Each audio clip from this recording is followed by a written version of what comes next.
ನಮಸ್ಕಾರ. ಓಂ ಗುರುಭ್ಯೋ ನಮಃ ಹರಿ ಓಂ. ನಮಸ್ಕಾರ.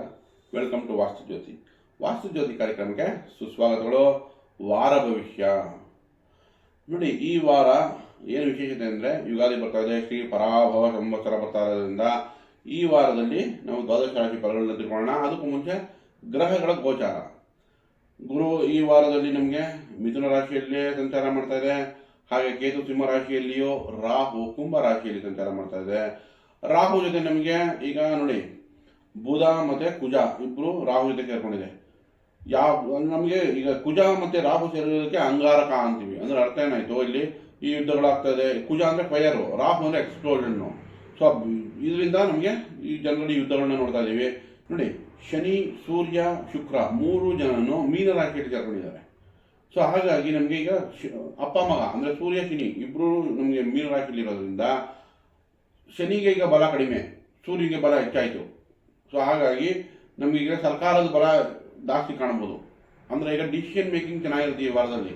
ಈ ವಾರದಲ್ಲಿ ಯುದ್ಧದ ಚಾನ್ಸಸ್ಸು ಕಡಿಮೆ ಆಗ್ತಾ ಹೋಗುತ್ತೆ. ಆದರೂ ಕುಜ ರಾಹು ಇದೆ.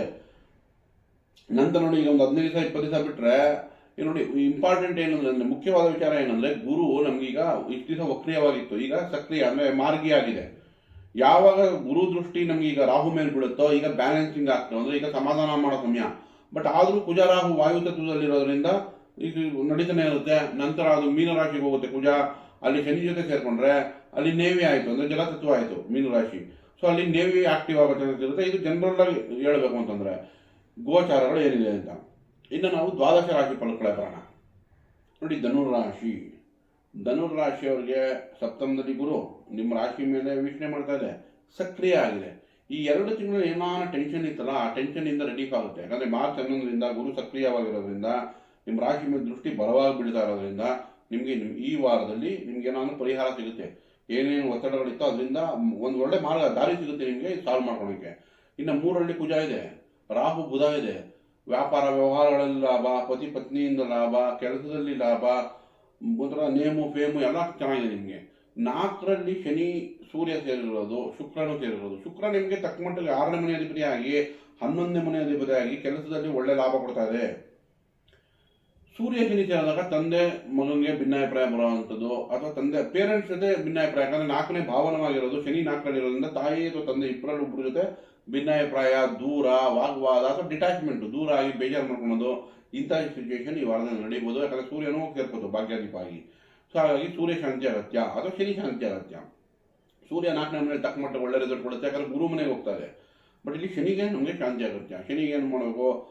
ರಾಮ ರಕ್ಷಾ ಸ್ತೋತ್ರ, ಶ್ರೀರಾಮ ರಾಮ ರಾಮೇತಿ ರಮೇ ರಾಮೇ ಮನೋರಮೆ ಸಹಸ್ರನಾಮ ತತ್ತುಲ್ಯಂ ಶ್ರೀರಾಮನಾಮ ವರಾನನೆ. ಒಂದು 21 ಬಾರಿ ಹೇಳ್ಕೊಳ್ಳಿ, ಅದರಿಂದ ಖಂಡಿತ ಲಾಭ ಇದೆ. ವಿದ್ಯಾರ್ಥಿಗಳಿಗೆ ಅನುಕೂಲವಾಗಿದೆ, ಶುಭ ಕಾರ್ಯಗಳಿಗೆ ಅನುಕೂಲ. ನೋಡಿ, ಗುರು ಸಪ್ತಮದಿಂದ ಕುಜನ್ ಮೇಲೆ ದೃಷ್ಟಿ ಬಿದ್ದರೆ ವಧುವರ ಅನ್ವೇಷಣೆ ಮಾಡ್ತಿದ್ರೆ ಹೆಣ್ಣು ಮಕ್ಕಳು ಧನುರಾಶಿಯವರಿಗೆ ಅನುಕೂಲ ಚೆನ್ನಾಗಿದೆ.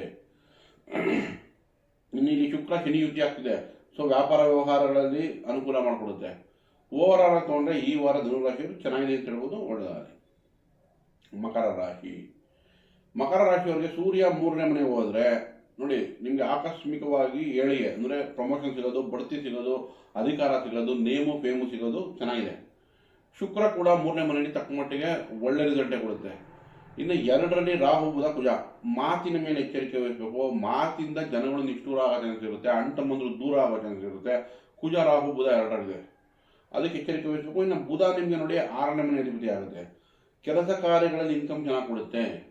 ಓವರ್ ಆಲ್ ತಗೊಂಡ್ರೆ ನಿಮಗೆ ಭೌತಿಕ ಮೆಟೀರಿಯಲಿಸ್ಟಿಕ್, ಹಣಕಾಸು, ವ್ಯಾಪಾರ, ಏಳಿಗೆ ಇದಕ್ಕೆ ಚೆನ್ನಾಗಿದೆ.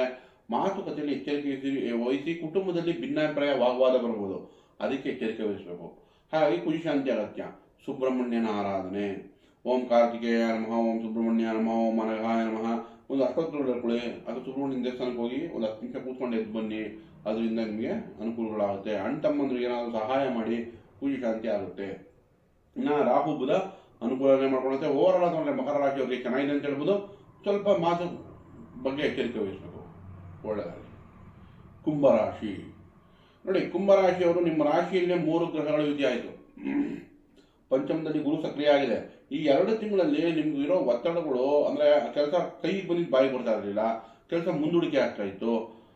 ಈಗ ನಿಮಗೆ ಗುರು ಸಕ್ರಿಯ ಆಗಿರೋದ್ರಿಂದ ನೀವು ಗುರು ದೃಷ್ಟಿ ನಿಮ್ಮ ರಾಶಿ ಮೇಲೆ ಬೀಳ್ತಾ ಇರೋದ್ರಿಂದ ಇನ್ಮೇಲೆ ಅನುಕೂಲ ಚೆನ್ನಾಗುತ್ತೆ. ಜೊತೆಗೆ ಈಗ ಸೂರ್ಯ ನಿಮಗೆ ಕುಂಭರಾಶಿಯವರು 2ನೇ ಮನೆಗೆ ಹೋಯ್ತು. ಈಗ ಜನ್ಮದಲ್ಲೇ ಇತ್ತು ಎಕ್ಸಸ್ ಆಫ್ ಇಟ್ಟು, ಆರೋಗ್ಯದಲ್ಲಿ ತೊಂದರೆ, ಒತ್ತಡಗಳು ಸಾರಿ ಆರೋಗ್ಯದಲ್ಲಿ ಚಿಂತೆ, ಒತ್ತಡಗಳು ಹೆಚ್ಚಾಗಿ ಕಾಣ್ತಾ ಇತ್ತು. ಈಗ ಫಸ್ಟ್ ಸೂರ್ಯ ಮುಂದೆ ಹೋಗಿದೆ, ಶುಕ್ರ ಮುಂದೆ ಹೋಗಿದೆ. ಹಾಗಾಗಿ ನಿಮಗೆ ಅನುಕೂಲಗಳು ಸ್ಟಾರ್ಟ್ ಆಗುತ್ತೆ. ಇನ್ನು ಧನಭಾವದಲ್ಲಿ ಶುಕ್ರ ಉಚ್ಚ ಸ್ಥಾನ ಆಗಿರೋದ್ರಿಂದ ಇನ್ಮೇಲೆ ಇನ್ಕಮ್ ಬರೋಕ್ಕೆ ಶುರು ಆಗುತ್ತೆ. ಶನಿ ಜೊತೆ ಸೇರಿದೆ, ಕೆಲಸದಲ್ಲಿ ಅಭಿವೃದ್ಧಿ ಚೆನ್ನಾಗುತ್ತೆ. ಈ ನೋಡಿ, ಮುಂಬರುವ ದಿನಗಳಲ್ಲಿ ಗುರು ದೃಷ್ಟಿ ಶನಿ ಮೇಲೆ ಬೀಳುತ್ತೆ. ಧರ್ಮ ಕರ್ಮಾಧಿಪತಿ ಯುಗ ಉಂಟಾಗುತ್ತೆ ಜೂನಿಂದ. ಸೊ ಹಾಗಾಗಿ ಮುಂಬರುವ ದಿನಗಳು ತುಂಬ ಚೆನ್ನಾಗಿದೆ. ಈಗ ಸದ್ಯಕ್ಕೆ ನೀವು ಶನಿ ಪರಿಹಾರ ಅಗತ್ಯ. ಶನಿಗೋಸ್ಕರ ರಾಮಲಕ್ಷ್ಮಣ ಸ್ತೋತ್ರ ಹೇಳ್ಕೊಳ್ಳಿ. ಶ್ರೀರಾಮ ರಾಮ ರಾಮೇತಿ ರಮೇ ರಾಮೇ ಮನೋರಮೆ ಸಹಸ್ರನಾಮ ತತ್ಪುರ್ಯಂ ಶ್ರೀರಾಮನಾಮ ವರಾನನೆ. ಇದರಿಂದ ಖಂಡಿತ ನಿಮ್ಗೆ ಅನುಕೂಲಗಳಾಗುತ್ತೆ.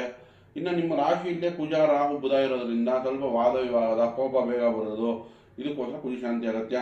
ಸುಬ್ರಹ್ಮಣ್ಯನ ದೇವಸ್ಥಾನಕ್ಕೆ ಭೇಟಿ ಕೊಟ್ಟು ಒಂದು 10 ನಿಮಿಷ ಅದು ಕೂತ್ಕೊಂಡು ಎದ್ದು ಬರೋದು, ಅಣ್ತಮ್ಮನ ಜೊತೆ ಒಳ್ಳೆ ಮಾತಾಡಿ ತೋರಿಬೇಳೆ ಬೆಲ್ಲ ಸುಬ್ರಹ್ಮಣ್ಯ ಕೊಡೋದ್ರಿಂದ ಕೂಡ ನಿಮ್ಗೆ ಖಂಡಿತ ಅನುಕೂಲ ಆಗುತ್ತೆ. ಓವರಾಲ್ ತಗೊಂಡ್ರೆ ಕುಂಭರಾಶಿಯವ್ರಿಗೆ ಮಿಶ್ರ ಫಲ ಅಂತ ಹೇಳ್ಬೋದು, ಒಳ್ಳೆಯದಾಗಲಿ.